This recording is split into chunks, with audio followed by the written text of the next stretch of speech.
CM मैं बाद में रहता हूँ, कार्यकर्ता पहले रहता हूँ, ये ध्यान रखना आप सब लोग।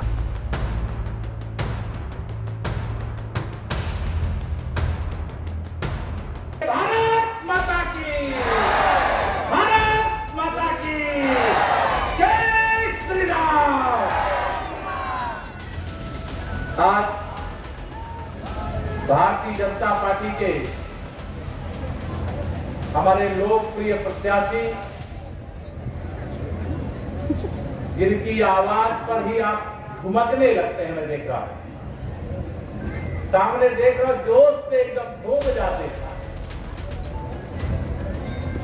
ऐसे भारतीय जनता पार्टी के इस उपचुनाव में प्रत्याशी छोटे भाई श्री दिनेश लाल निरहुआ जी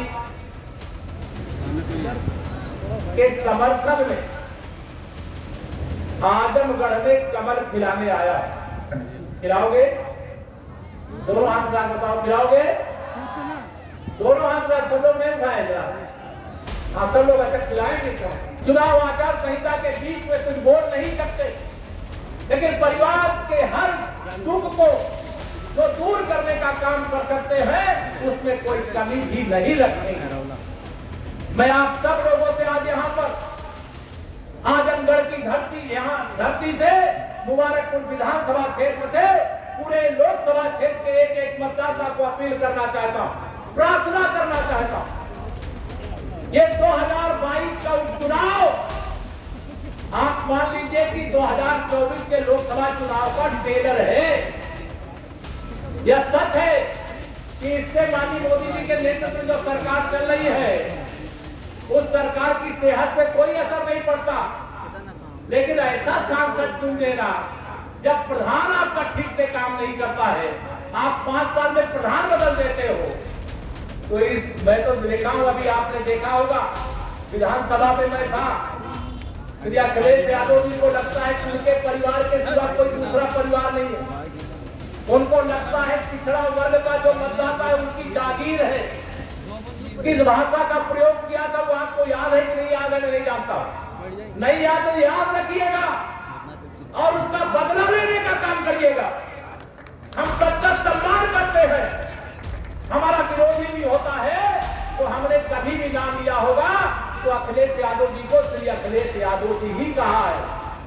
हमने मुलायम सिंह यादव जी को भी सदा श्री मुलायम सिंह यादव जी ही कहा है, जबकि मैं राम भक्त हूँ, श्री राम जन्मभूमि आंदोलन का सिपाही हूँ, लेकिन हमारा विरोधी भी है तो हम आदर सूचक शब्दों का प्रयोग करते हैं।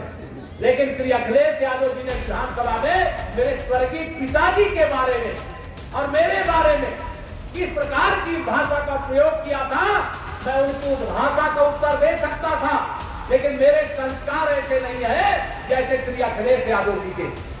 वो अपने पिता और अपने चाचा का सम्मान नहीं करते होंगे, लेकिन हमारे लिए तो जो भी बुजुर्ग है वो सम्मान का अधिकारी है और उसे हम सम्मान देते हैं। इसलिए मैं आप सब लोग, यहाँ मेरी माताएं बहनें भी बड़ी संख्या लेकर, आप सबसे अपील करता हूँ, 23 तारीख को मतदान होना है। यह मत समझ लेना कि यहाँ प्रत्याशी श्री दिनेश लाल निरहुआ, यहाँ केशव प्रसाद मौर्य भी प्रत्याशी है दिनेश जी के साथ साथ, और पूरा मंच आपका प्रत्याशी है।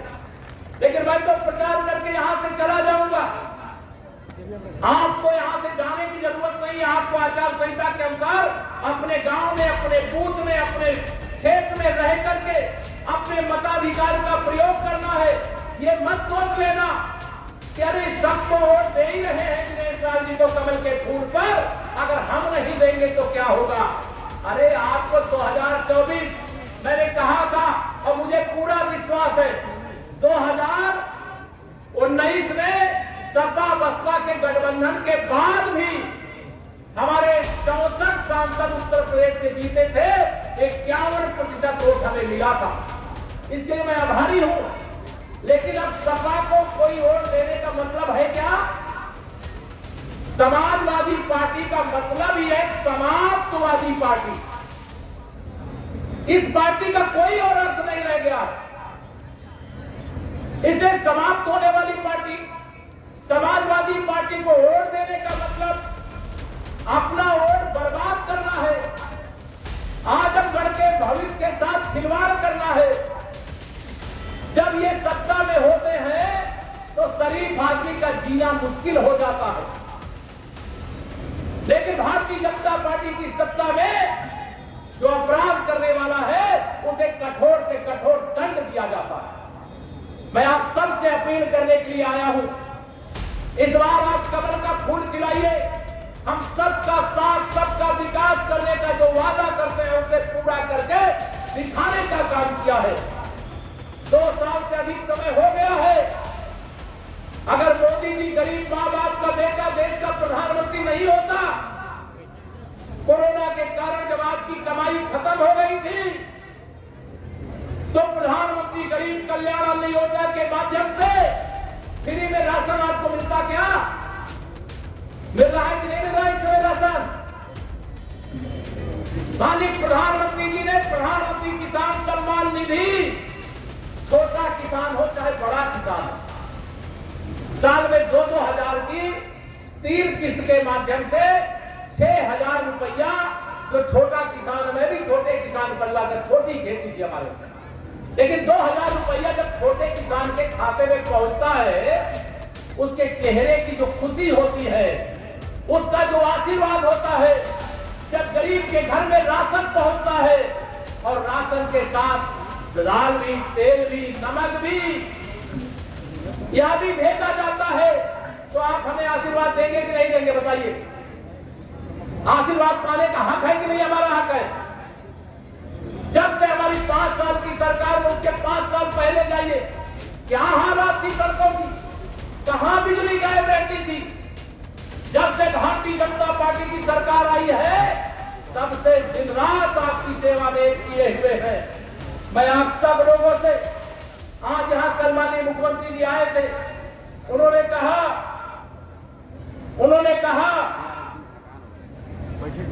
कि हम आजमगढ़ को आर्यनगढ़,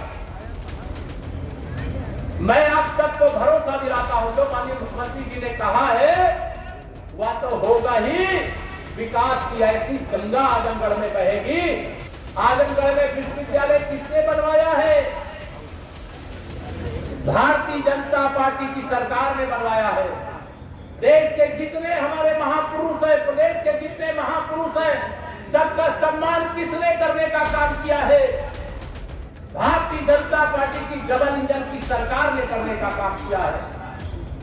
मैं आप सभी लोगों से, यहां मेरे परिवार के लोग, यहां से गया था, यद्यपि आजमगढ़ लोकसभा क्षेत्र नहीं है, एक परिवार के हमारे 2 सदस्यों की पति पत्नी की हत्या करने की एक घटना, मैं पहले वहीं गया और हत्यारों को खोज करके उनको कठोर दंड दिलाने के लिए संकल्प लेकर के भी आया हूं। जो हत्या करने वाला है उसे बचने भी नहीं देंगे, उसके खिलाफ कठोर कार्रवाई करवाने का काम करेंगे। भारतीय जनता पार्टी तो विकास की गारंटी है, और उस विकास की योजना में सबसे पहले गरीब है। गरीब, अगर गरीब आदमी के जीवन की जरूरत को हम पूरी नहीं कर पाते, तो शायद माननीय नरेंद्र मोदी जी के नेतृत्व में देश की सरकार और आदरणीय योगी आदित्यनाथ जी के नेतृत्व में प्रदेश की सरकार, केंद्र की सरकार का दूसरा कार्यकाल और प्रदेश की सरकार का दूसरा कार्यकाल अभी प्रदेश से शुरू हुआ है, लेकिन देश की सरकार के 8 साल पूरे हुए। इन 8 सालों में पूछूंगा आप लोगों से, आप बताइएगा, हमारे प्रधानमंत्री जी ने देश की जनता से वादा किया था 2014 में कि आप हमें आशीर्वाद दीजिए, हम भ्रष्टाचार को खत्म करेंगे। भ्रष्टाचार समाप्त हो रहा है कि नहीं समाप्त हो रहा है? हमारे मुख्यमंत्री योगी आदित्यनाथ जी की सरकार बनने से पहले हमने कहा था, न गुंडा राज न भ्रष्टाचार। आप बताइए, भारतीय जनता पार्टी की सरकार 5 साल चली, किसी गुंडे ने गुंडाई करने की कोशिश किया है क्या आपके दिन में? उसके लिए जरूरत के हिसाब से गुंडे और अपराधी को सबक सिखाने के लिए आवश्यकता हुई तो उनको जेल भेजने का काम, उन पर गैंगस्टर लगाने का काम, और आवश्यकता हुई तो बुलडोजर से अवैध कब्जों को भी ढहाने का काम हमारी सरकार ने करने का कार्य किया। मेरे पास आजमगढ़ का मैं आंकड़ा नहीं पढ़ना चाहता, लेकिन कितने ऐसे गरीब थे, सरकारें सपा की भी आई, बसपा की भी आई, कांग्रेस की भी आई, गरीबी हटाओ के नारे दिए, लेकिन कभी गरीब के कष्ट को दूर किया क्या? गरीब आदमी कच्चे मकान में रह रहा है, चाहे झोपड़ी में रह रहा है। ये सपा बसपा कांग्रेस की बिगड़ी, इनको कभी गरीबों की फिक्र ही नहीं है।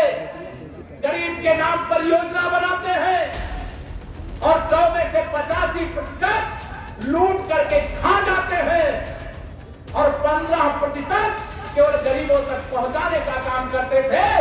आज हमारे मोदी जी देश के प्रधानमंत्री, आदरणीय योगी जी उत्तर प्रदेश के मुख्यमंत्री हैं और भारतीय जनता पार्टी की डबल इंजन की सरकार के माध्यम से हम दावे के साथ कह सकते हैं, जितनी भी योजनाएं हमारी सरकार ने बनाई, बिचौलियों को बाहर करके जिनको जो फायदा मिलना चाहिए उन तक सीधे पहुंचाने का काम किया है। प्रधानमंत्री आवास योजना का पैसा आपके खाते में सीधा भेजा। मैं भी गरीब परिवार से आता हूं, जो गरीब परिवार से आए हैं यहां पर, आप कभी सोचे थे कि आपका कच्चा मकान पक्का बनेगा? हमने उत्तर प्रदेश के अंदर 46 लाख गरीबों को पक्का मकान बना करके देने का काम कर चुके हैं। कभी गरीब आदमी के घर में शौचालय बनेगा? कभी गरीब आदमी के घर में बिजली का कनेक्शन लग जाएगा? कभी गरीब आदमी के घर में गैस का फ्री में कनेक्शन पहुंच जाएगा? ऐसा सोचा था क्या आप लोगों ने? लेकिन माननीय मोदी जी और योगी जी के नेतृत्व वाली डबल इंजन की सरकार आपकी सेवा में समर्पित थी, समर्पित है, समर्पित रहेगी। जो 400 सीटें यूपी की विधानसभा में जीतने का दावा करते थे, यह सच है कि आजमगढ़ में हमारी पार्टी को विजय नहीं मिली, लेकिन उत्तर प्रदेश के अंदर हमने फिर से ऐतिहासिक विजय प्राप्त की है और भारतीय जनता पार्टी की प्रचंड बहुमत की सरकार एक बार फिर से उत्तर प्रदेश में आप सबके आशीर्वाद से बनी है। इस उपचुनाव वाले दिन कोई दूसरा काम मत करना, और मैं आपकी ताकत को जानता हूं। आप हनुमान जी की तरह ताकत रखते हो, आपकी ताकत का कोई जवाब नहीं, लेकिन कई बार भूल जाते हो। अरे आप लोकसभा जीत सकते हो, समाजवादी पार्टी, बहुजन समाज पार्टी प्रत्याशी की जमानत जब्त करा सकते हो। इसलिए मैं आप सबका आह्वान करके जा रहा हूं। अब जाति की बात नहीं है, अब धर्म की बात नहीं है, हम सबका साथ, सबका विकास करने का संकल्प लेकर के यहाँ पर आए हैं और उस संकल्प को सफल बनाने के लिए 2024 में फिर से माननीय नरेंद्र मोदी जी के नेतृत्व में देश की सरकार होनी चाहिए, नहीं होनी चाहिए? बताइए, दोनों हाथ उठा के बताइए, होना चाहिए नहीं होना चाहिए? और 2024 में उत्तर प्रदेश से मोदी जी के लिए 75 सांसद जिता करके भेजना चाहिए, नहीं भेजना चाहिए? देखिए, आप सौभाग्यशाली हो, अगर ये पूरे यूपी को अवसर मिलता तो 75 प्लस में कहो सपा बसपा कांग्रेस सबका सूपड़ा साफ हो जाता।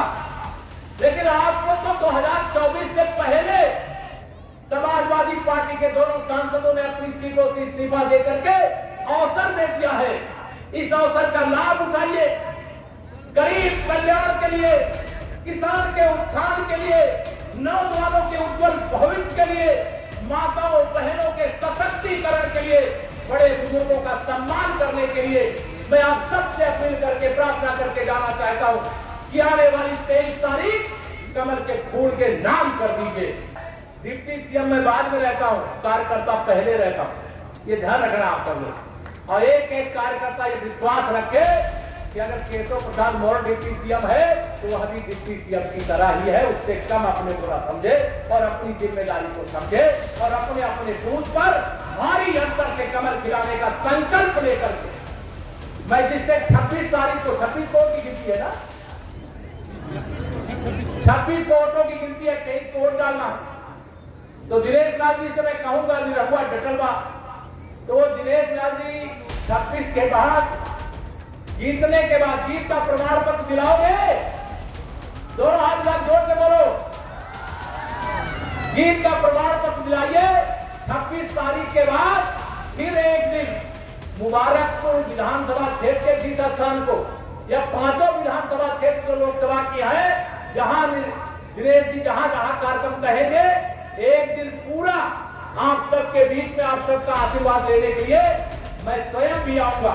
लेकिन आपको जो जिम्मेदारी देकर जा रहा हूं, मैंने कहा है कि दिनेश जी ने केशव प्रसाद जी प्रत्याशी है या मंच पर बैठे हुए सभी नेता को भी अपना प्रत्याशी मान करके, क्योंकि जो लोग आए हैं, अब अगर चुनाव में भारी अंतर से आप विजयी बनाएंगे तो आपका भी सम्मान बढ़ेगा और मेरा केशव प्रसाद का भी और सब मंच में बैठे हुए लोगों का भी सम्मान बढ़ेगा। बढ़ाएंगे सम्मान, दोनों हाथ उठा कर बढ़ाएंगे। तो बोलिए मेरे साथ दोनों हाथ उठा करके भारत